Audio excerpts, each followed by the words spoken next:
I'm Dr. Streicher. Your question is, how can I lose weight during menopause? I'm going to give you the inside information. So I'm going to get right to it. Here are 10 of my favorite tips to help get menopausal weight off and keep it from coming back. Number 1, you gotta fix the flashes. Women that flash the most also tend to gain the most weight. And that's because every single time you have a hot flash, your cortisol levels go up.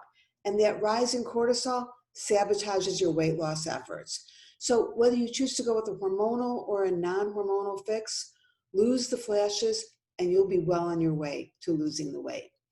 Tip 2, get some sleep. 7 hours appears to be the magic number of shut-eye to ensure that the hunger-controlling hormones, leptin and ghrelin, are at optimal levels. And hot flashes aren't the only culprit that sabotages your ability to get a decent night's sleep. Restless leg syndrome, stress, that snoring bedmate, chronic pain, sleep apnea, the list is really long. And inadequate sleep not only slows your metabolism, but face it also leads to making poor food choices. And working out when you're exhausted and barely functional, it's just not gonna happen. Number 3, drink like they do in Hollywood. Did you ever wonder how it is that celebrities keep their self-like figures? Having your own trainer and personal chef certainly doesn't hurt, but sticking to tequila and other clear alcohol, it's a strategy that helps because those clear cocktails have the lowest number of calories per ounce. And the fancy cocktails with all the sugar in them, beer, those are the worst culprits. Number 4, beware the bottomless wine glass. Okay, while we're on the subject of drinking, it may seem like a better idea and more economical to order a bottle of wine instead of the glass when you're out to dinner, but an attentive and highly motivated waiter is going to make sure that your wine glass is never empty. And not only will you end up ordering the second bottle, but you're going to end up drinking a lot more. Trust me, you will drink less and you'll know how much you're drinking if you order by the glass and don't let your waiter do the pouring. And by the way, when it comes to wine, which is my downfall, white wine has a lot more calories than red.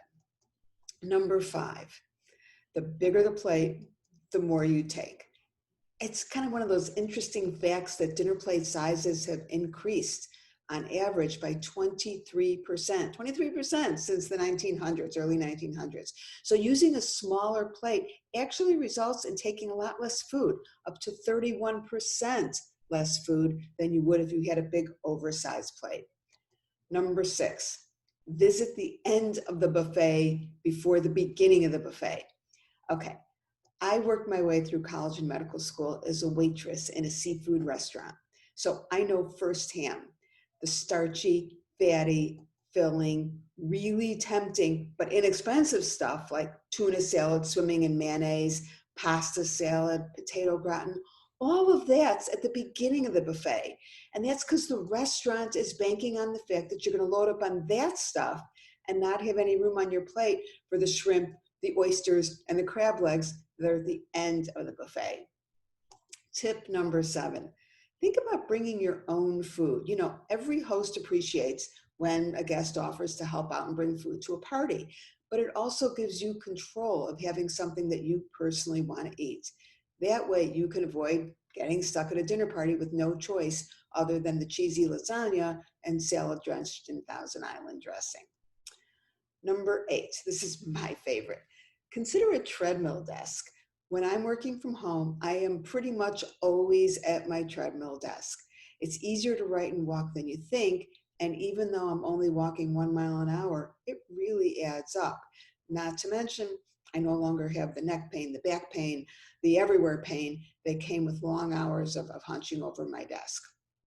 They do come in all price points now, and if it's not affordable or doable for any reason, a standing desk also is beneficial.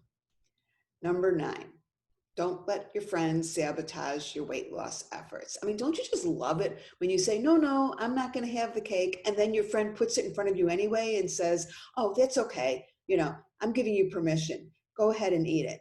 Well, if you had a life-threatening allergy to shellfish, Would you agree to have a hunk of lobster because it was your friend's birthday, or is she giving you permission?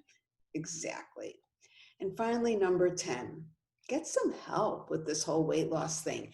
It's so interesting to me that if someone has a medical illness like diabetes or heart disease, it would never occur to them to treat themselves. But when it comes to weight loss, everyone thinks they're a failure if they didn't do it on their own. And in many cases, it's harder to change that pattern behavior that goes with eating than it is to change your diet. But there are so many scientific-based strategies to get rid of the bad habits, to break that disconnect between what you should do and what you do. One thing I recommend is a book, Dr. Robert Kushner's book. It's called 6 Factors to Fit. And his approach has been a game changer for so many of my patients, whether they're dealing with lifelong obesity or just a few menopausal pounds.